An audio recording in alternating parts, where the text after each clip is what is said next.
Namo tassa bhagavato arahato samma sambuddhassa.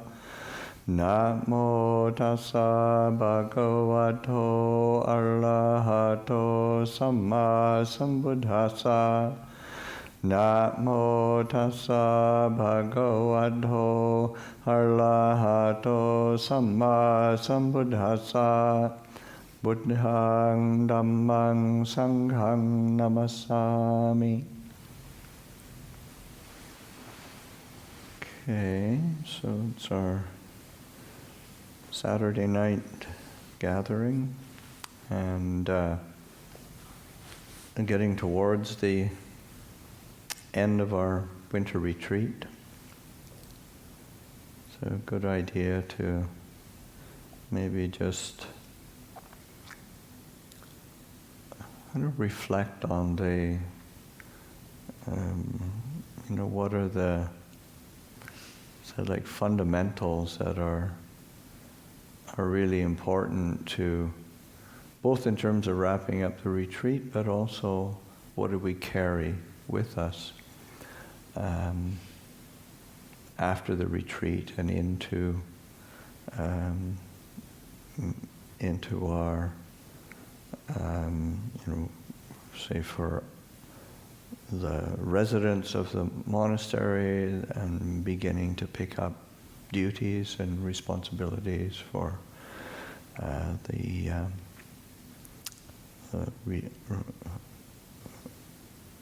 people who came to help to support us through this winter retreat. What to take with you, what to take back, and what's been coming up in my mind is really returning to these, say, like the foundations of mindfulness. Of course, we the last I did the readings in this last period of time before the lunar observance day, and a couple of the readings were about by Pasanno, and of course he really emphasizes kind of awareness, conscious awareness, and it really is an essential element of for those of us who wish to make a spiritual understanding a central part of our life. And of course, there's all sorts of elements to that, and of course, even in, say, these days, even in the world, mindfulness is a buzzword. It's got,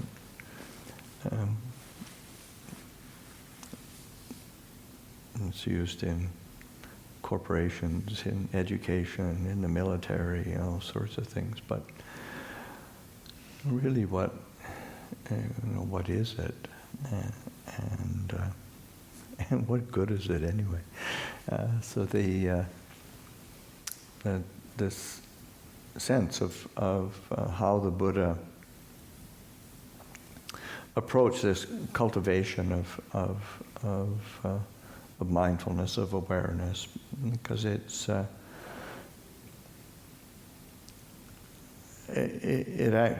really is, say, nuanced and kind of multi-layered, really, as opposed to to one-dimensional thing. Oh, if I can just be mindful and everything's going to be okay. So that the Buddha has us reflecting on that cultivation and the application of mindfulness towards the body, towards and body, not just in terms of physical body, but its composition, its it's the postures, what we're doing, what we're engaging in, or like the physical space that we're taking up, and then the using the body as a means of settling and refining our awareness, so like mindfulness of the breath, mindfulness of breathing.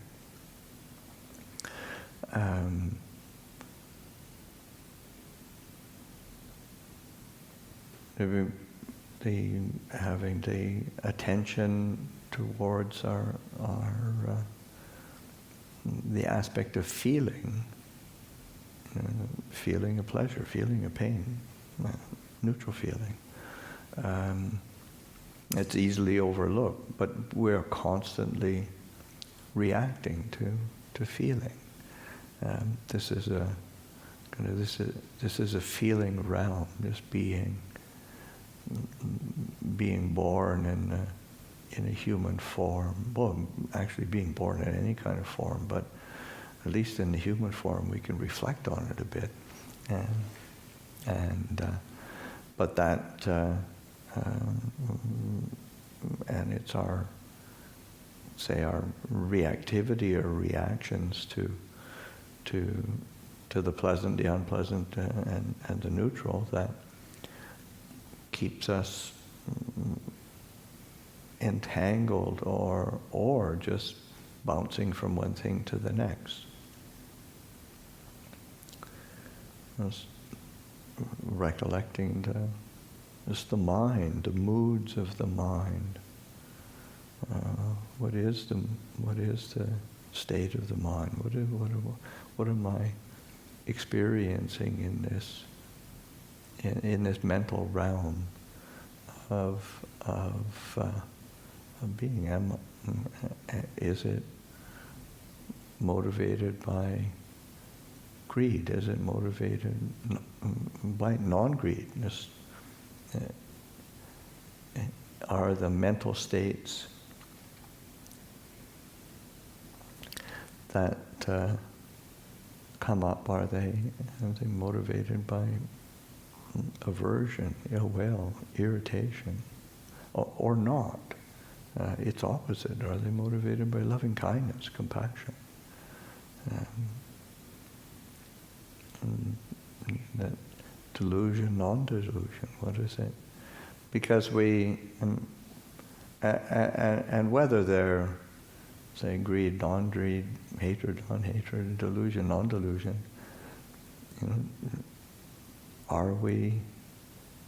do we tend to identify with them? There was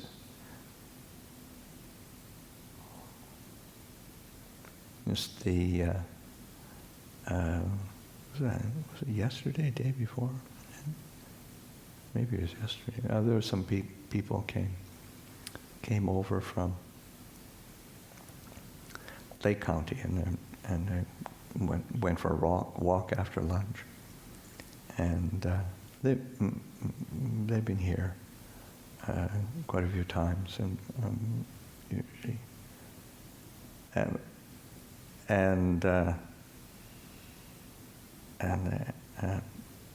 but one of them was new, and there's a person who comes most often, Trent. He asked her, this guy's really new to Buddhism. If you're, if you could just sort of say something really, really short, what would be a way to introduce him to Buddhism? I said, well, it's just probably the best introduction is just that your thoughts aren't yourself. And then, so you see all of them. Whoa, I'm going to think about that. Because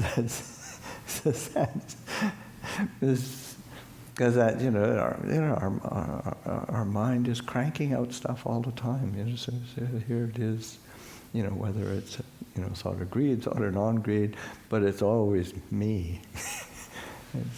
It's not. These are thoughts. These are moods. Again, whether it's, say, like with the mindfulness of the mind, this is, whether it's a contracted mind state or an expanded mind state, whether it's concentrated, whether it's scattered. These are moods of the mind, thoughts of the mind, but then then we keep identifying with them. That is me. That is who I am. It's what I am. It's what I'm consigned to. And of course it keeps changing, so we keep getting consigned to all sorts of different things. No wonder we're all sort of messed up. So that mindfulness is being mindful, being aware. We can do that. That is, it's not, it is a basic function of our, just our being alive, being human. But we do have to be mindful of it. We do have to make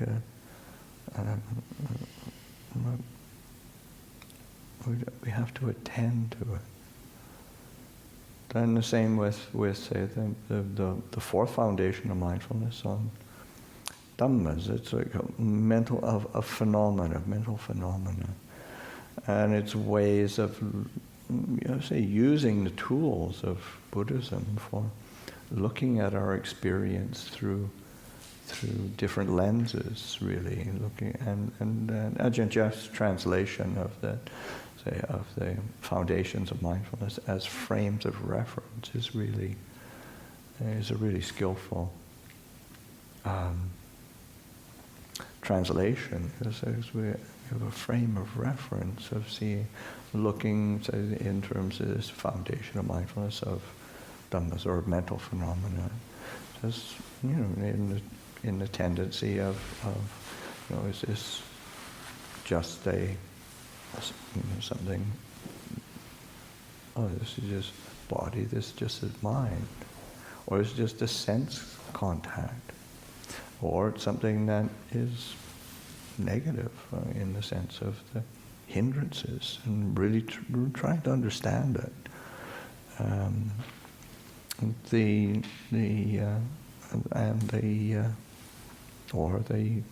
7 factors of awakening, incredibly wholesome. 4 noble truths. These are really wholesome ways of viewing experience, rather than through that, say, the frame of reference of me and my specialness.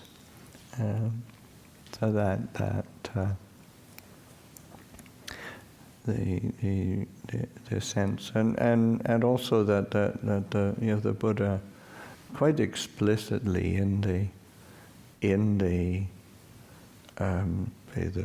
his discourses on the foundations of mindfulness, that there's a refrain after every section of the base of mindfulness or foundation of mindfulness that he's encouraging and seeing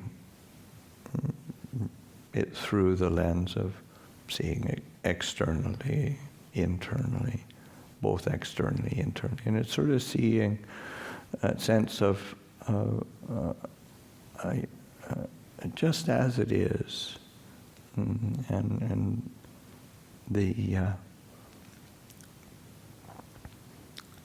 and again, the way that Ajahn Jeff translates it as sort of in and of itself. This is a phenomena of the body, or this is a phenomena of feeling, in and of itself. And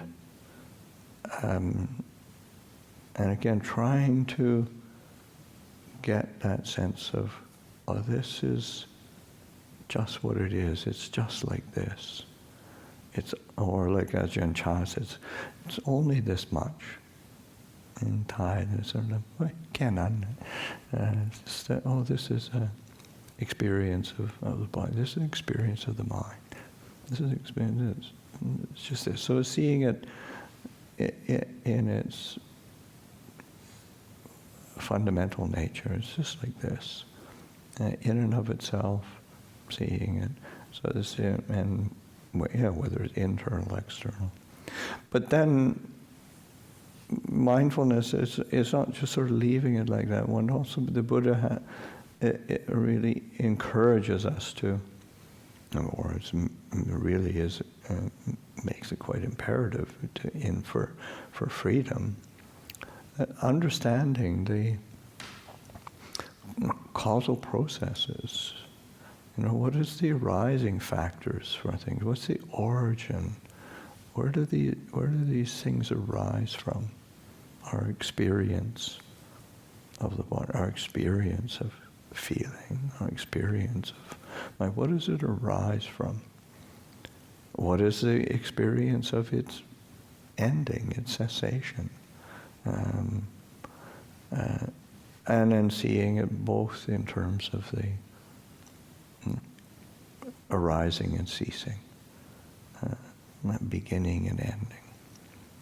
Because because things tend to mush into a blur, and we keep going, assuming that sense of solidity, assuming that sense of continuity, assuming that sense of kind of almost of intractability, or a sense of it's always going to be like this, but it's not. This is arising, it is ceasing. All of the factors of our experience are arising and ceasing, and to be able to see it in that causal process, and to that is a way of being able to gain a certain perspective of understanding,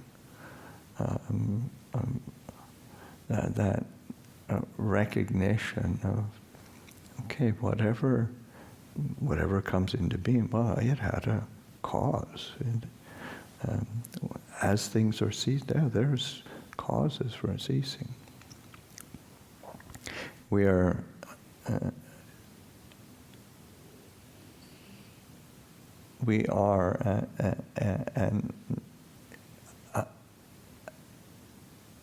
inextricably entwined with this causal process, and if we don't understand it, we get confused by it, or we get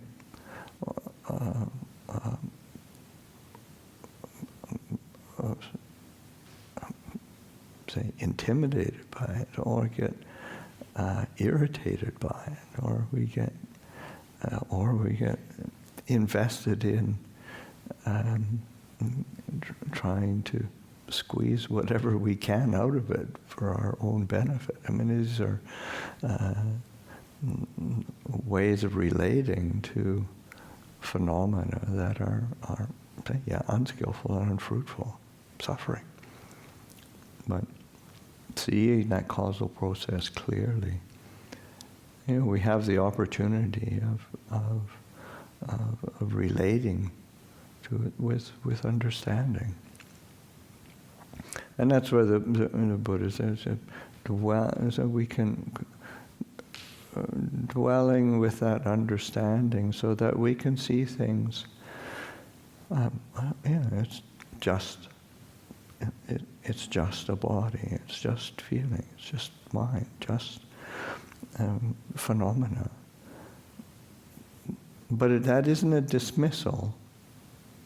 It is in order to dwell with knowledge and understanding. And it's really important to see that distinction, because it's easy sometimes to try to use meditation, use the Dhamma, use mindfulness as a club to get rid of stuff, or to just not have to deal with it, or not have to feel.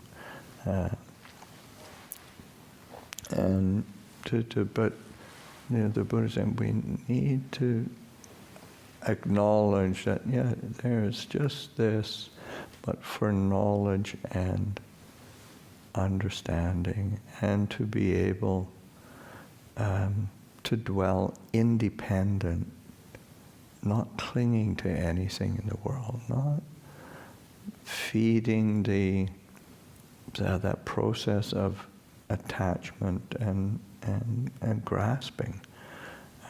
And whether we grasp out of desire, or grasp out of aversion, or grasp out of fear, still grasping.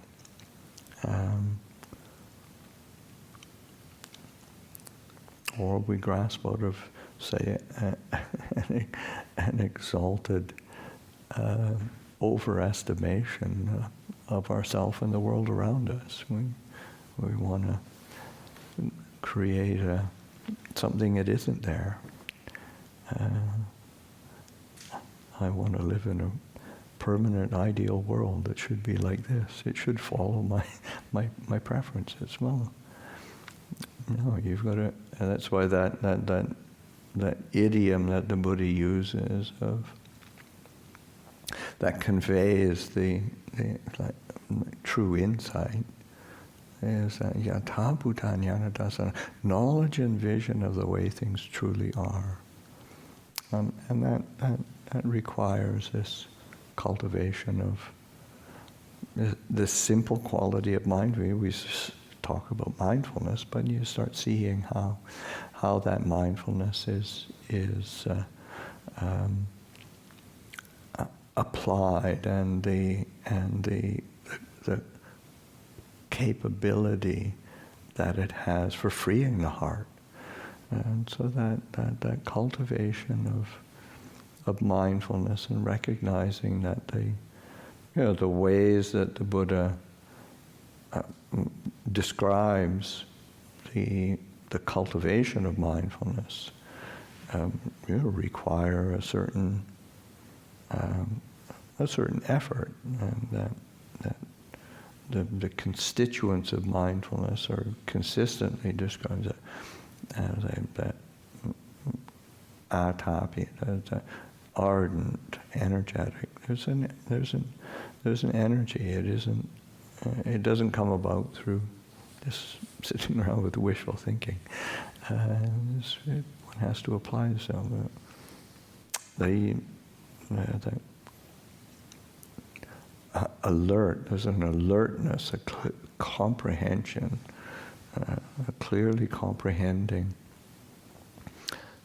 clearly discerning the experience and the implications of that experience, and possessing mindfulness, satima. One possesses mindfulness. The heart is dwelling in that sense of alertness, ardency, mindfulness, awareness, and has the clarity to not be pulled into the the reactions of liking and disliking, greed and distress toward the world, and say, so that there's this cultivation of mindfulness is at the heart of the Buddha's path, and it's and as one, although one talks about it being, it's okay. There is a say energetic quality. There is an active discernment. It's also, it has to be. It can't be forced. It can't be. You can't be striving. You can't be creating more stress in this. It is there's this quality of this natural element of seeing things clearly and resting in that. And it's like one of the idioms that the Buddha uses is that this for a practitioner, for a meditator, this is one's kind of proper domain. This is one's proper range. This is the place to be. This is the place to hang out in mindfulness and awareness. And one of the similes that the Buddha gives is of the he talks of there being places in the mountains in northern India where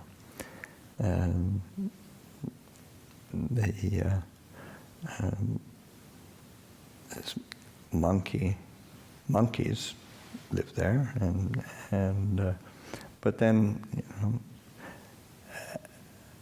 and hunters come along, and they sometimes said it's a very simple trap, because they just have put a ball of pitch out, and of course monkeys are really curious, and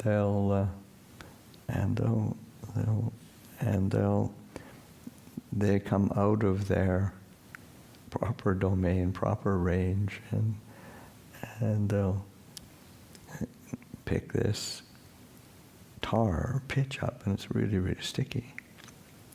So then, so they immediately reach with their other hand and get stuck with that as well, and then they get their feet in there to try to push it off, and they're completely tied up, and the Buddha says, and it comes to destruction because it's not the proper range, and it's the realm of the. And so for a meditator, it's similar. The realm of the sense desire and sense gratification, and taking an undue or inappropriate interest. And of course, the interest is either out of like or dislike, or wanting, not wanting. Those are and then it's not the proper range. The proper range, the proper domain, is four foundations of mindfulness, these four frames of reference, these four bases of seeing things with awareness, clear comprehension of this is body, this is feeling, this is mind, this is the mental phenomena, and seeing that when we dwell in that proper range of clarity and awareness, that is our freedom right there. That is our well-being and spaciousness is right there. And so being able to just reminding ourselves, because it's easy, just so easy to forget. So easy to get busy with the world around us, and the mind that judges and has all sorts of expectations and anxieties and all of that, and just being able, if we come back to our proper domain, our proper range, we've got a refuge here. And that's similarly, the Buddha is in a discourse to Ananda when the Buddha, Sariputta has just passed away, and Ananda brings the news to the Buddha, and he's Ananda's quite distressed.